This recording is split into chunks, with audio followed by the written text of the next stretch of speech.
All right, let's take a look now at the intro. This is bars 1 through 3.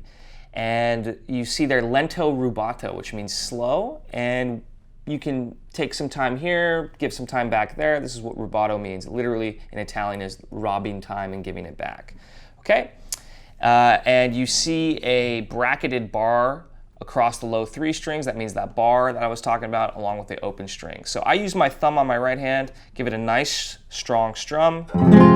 I've started the piece. And then before you get to the second beat or group of eighth notes, you have a quick ornament across the second string. So a lot of people will let go like this to execute the ornament, but I think it sounds kind of cool to keep that bass note ringing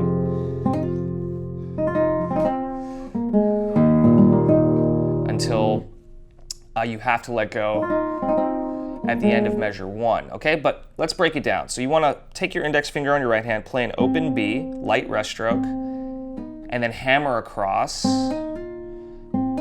with your 2 and 4 across the D and the E here at the 3rd and 5th fret of the second string. Notice I'm transferring the weight to my pinky. Then you combine it with the bar.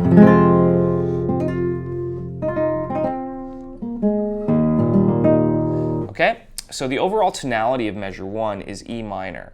And we have 2 ornaments right after, well, technically 3 ornaments. The second ornament is D and E, but this is a cross string ornament between the second string and the first string. And I like to do M-A-I. Some people like to do I-M-P. That has a bit of a heavier accent on the last note. And while I find the M-A-I is a bit quicker. So you want to practice those really slow. Really relax with the first 2 notes and play the third one normal. You don't want to go, because then it sounds labored. And I like to do vibrato here. Leave my second finger down, and then add the B with your 3rd finger at the 4th fret on the G string, and then vibrato. A, G, that's a dotted rhythm. And I could go into the specific nature of these rhythms here, but it's lento rubato. Take it freely, make sure you know the beats. So the accents are the downbeat, the E right here, the D, the B, and then the G right there. And then you have this D major chord, okay, which I go P, P, P, I, M. And then a hammer on from A to B, you already have these fingers down. And then I have vibrato on the D here, open B, and then A to B ornament. Vibrato as well, open G, F sharp with my 3rd finger at the 4th fret of the D string, and then that bar that we talked about. And then a tambura in bar 3, outside of your thumb, ponticello position closer to the bridge. Depending on the guitar, I'm getting used to this wonderful guitar. You can hit a little further from the bridge, closer to the bridge, etc. But you can just sit there and experiment. And again, this is folk music, it's not Bach, as Maestro Russell said, so a little edginess, a little grit, a little spontaneity, it never hurt anyone. And this, you can make the piece your own, and again, it's a theme and variations. You know, guys are probably hearing this in the tavern late at night. You know, you miss a few notes, have another beer, whatever. Only if you're over 21. So going forward here at the end of the intro, you have a rest. So after you play this D chord, you're coming out, play the tambura, and then a quick rest to signify that you've now begun the actual jig. All right, so in the intro, we had heard the E minor chord and then the D major chord. And this is the main harmonic outline of basically the whole piece. So now in bar 4, which is the start of the jig, you go back to that half bar at the 2nd fret, PIM in the right hand, and you're going to do a hammer-on pull-off between the 2nd and 4th fret with your 3rd finger on the D string. This is an E to F sharp. You need to make that very even. And afterwards, I play the E on beat 2 with my thumb, and then a hammer on the 3rd part of beat 2 to the F sharp, and then an open G, and then back to F sharp. leave your F sharp down. Some people like that campanella or ringing sound. See how those are ringing? Or you can let go of it on beat 3 if you want more of a pure line there. It doesn't really matter, it's all different feel. And I like to start with the dynamics here a little more on the piano side just because you have so much more piece to go and a lot more to give. Okay, so this is bar 4 slowly. You leave that index finger down the whole time into bar 5, same figure. And on the last part of beat 2, you play an open B with your middle finger and then a quick triplet here, outlining the D chord. And notice how I moved the bar from the low 3 strings to now the 5th, 4th, and 2nd string. Okay, so I'm just taking that same feeling, and that's a little harder. Some people do this. They'll go, sorry. So that's what I'm doing. Some people go like this. So they jump all the way to the A. I practice the half bar spatter, as I call it, so much that I just figured it'd be easier to move that there.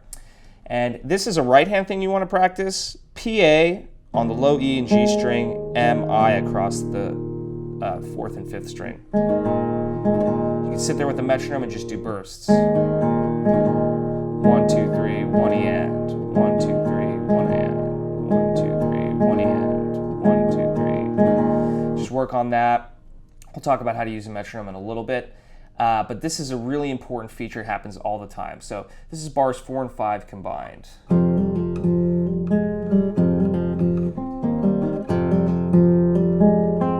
Okay, and in bar 6, it starts exactly the same way as bar 4. But at the very end, you play an open B with your A finger, and that's when you let go of the left hand to get the D chord, which you're going to need in bar 7. Okay? And bar 7 is super important, especially for the right hand, because this is going to happen a lot in this piece. So we'll talk about that in a second, okay? Going back to bar 6, PIM, hammer on pull off, E to F sharp, E, then a hammer on to F sharp, open G, open B, and then landing with all 3 fingers down in this D chord shape, which is F sharp at the 4th fret of the D string with your 3rd finger, A at the 2nd fret of the G string with your 1st finger, D with your 2nd finger at the 3rd fret of the B string, okay? And the fingering here, thumb plays the low string, open, M, I, M, A, M, I, M. Goes back to talking about working on those even slurs. And don't overplay with the right hand, because if you play really hard, the slur will always sound a little weak, so just normal. 1 and 2 and 3 and 1. Okay, so bar 6 and 7.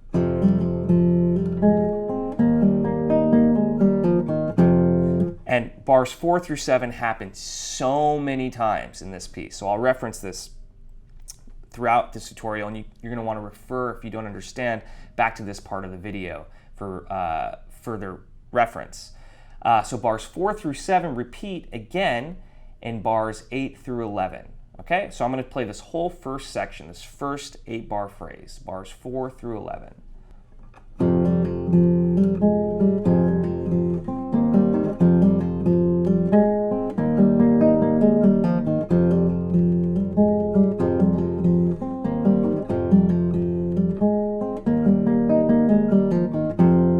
Okay, and this takes us to the second part of the jig, and you'll see a little double bar line there in the arrangement, which is really cool. And this is at bar 12, and I notated this in my score as the horn call part, almost the call to arms, if you will, if you're into that sort of thing. And this involves a really cool technique, sliding from an A sharp to a B, a half step below, and then playing an open B at the same time. It's a grace note, and it's accented. So you want to practice that by itself using your middle finger and A finger on the right hand, so M-A. Okay? Then you have, at the downbeat of bar 12, that same power chord, half bar spatter. 1.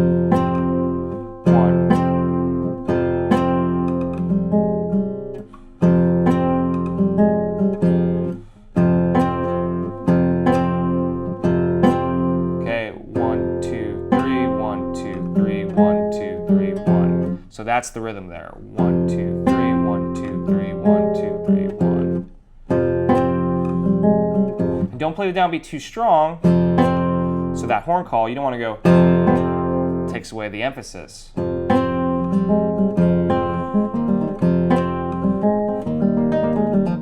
Notice there in bar 15 is exactly the same as bar 7, so you can refer again to earlier in the video. So slowly now, this is bar 12. Notice I'm expanding my whole hand like this. Using my second finger on the F sharp, open G, and back to the F sharp.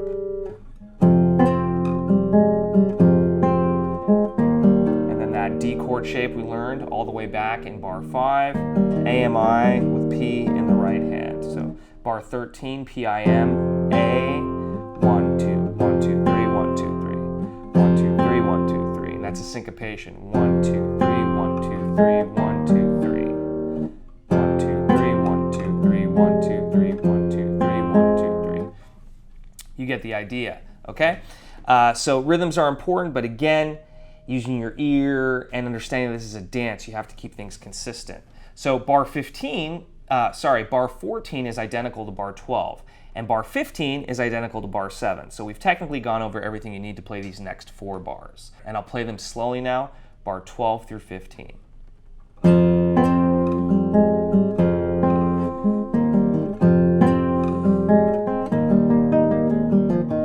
And you notice in my right hand, sometimes I play the power chord PIM, sometimes I play it PPI. And just kind of grab that extra bass string with my thumb.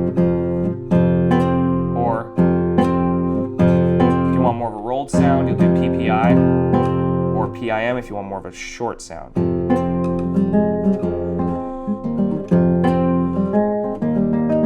Bar 16, same thing here as bar 12. Bar 13, the same in bar 17. Okay? And now this takes us to our next bit, which is just a 2-bar sort of thing, and really bar 18 is the only thing that's different because bar 19 is again the same phrase or idea as bar 7. So that's why bar 7, if you remember from the first part of this video, is so important to map out with the right hand, okay? And try to use as many of the fingers on your left hand as you can so that they don't get overworked. They work in synchronization and one after the other to allow you to, do the runs faster than you would if you were only using 1 or 2 fingers. So now we're back to our infamous spatter bar, as I call it, at 18. So we play that PIM, and on the 3 of beat 1, you have the open B with your A, and now you kick your first finger down to a half bar at the 2nd fret. So you're literally switching half bar locations. Okay?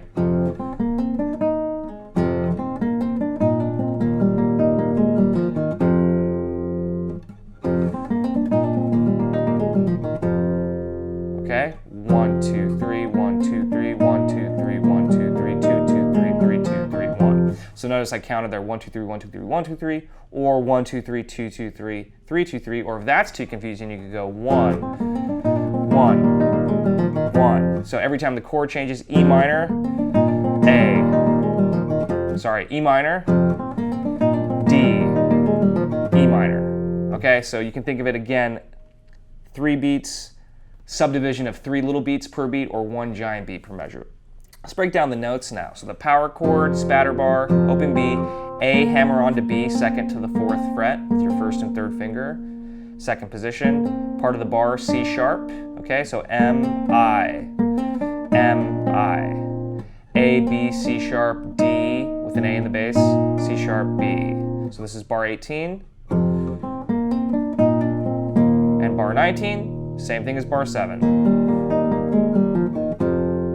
So one more time slowly. And then you see a repeat sign that takes you all the way back to bar 4. Okay? So that 2nd phrase from bar 12 through 19, here we go, slowly.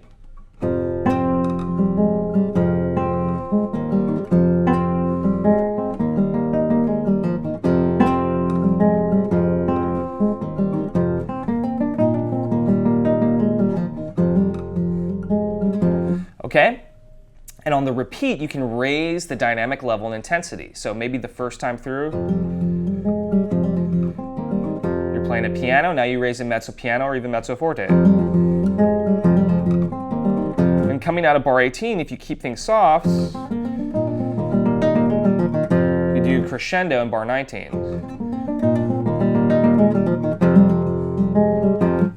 Which is really cool. I also had the unique pleasure of studying this in grad school with Scott Tennant, who is of Scottish heritage, and I was going to record this piece. And I played it for him, and he's like, hey, have you thought about making things more interesting when you repeat bars 4 through 19? You can add some ornaments. And this ties into what I talked about was unique to folk music. And so he kind of sat right through the piece, and if you've ever seen him play, it was just incredible, you know, right from the get-go. And he said, you know, you have a couple places that you can add these quick ornaments in the repetitive theme. And so one of the places is here in bar 7, which recurs everywhere, okay? You can throw in a quick on the second part of beat 2, a quick B, A, G with your 4th finger, 1st finger, and open on the on the 3rd string. So, and that happens, you can even do it in bar 18 on the repeat. Going into bar 19, you know? So I use these the second time. When you see the performance video, you notice that. One other one that's even trickier, of course Scott did it very easily, is on beat 3 of bar 10. Watch this here. So you're going D, C sharp, open B. Really light with the right hand, quick with the left hand. Nice snap. So I just combine them. I'll do that one more time. A